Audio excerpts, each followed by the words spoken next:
মুরাকাবার মধ্যে বসে লৌহে মাহফুজের পৃষ্ঠা উল্টাইতেন।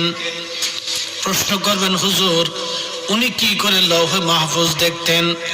আমি এবার আপনাকে একটা ঠিকানা দেই, লৌহে মাহফুজটা কত দূর। আমরা যে পৃথিবীর মধ্যে বাস করি, এই পৃথিবীর নিচে আরো সাতটা জমিন আল্লাহ বানাইছেন। এই পৃথিবীর নিচে, জমিনের নিচে আরো 6টা জমিন আছে। আমাদের এই জমিন দিয়ে আরো 7টা জমিন আল্লাহ তাআলা তৈরি করলেন। আমাদের মাথার উপরে যে আসমান, এই আসমানের উপরে আরো 6টা আসমান দিয়ে আল্লাহ 7টা আসমান বানাইলেন। খুব মনোযোগ দিয়েন, জমিন থেকে আসমানের দূরত্ব কত দূর আপনাকে ছোট্ট বিজ্ঞান থেকে আমি বুঝাই। এই আসমানের পরে আরো বড় দ্বিতীয় আসমান, দ্বিতীয় আসমান থেকে তৃতীয় আসমান, চতুর্থ, পঞ্চম, ষষ্ঠ, সপ্তম,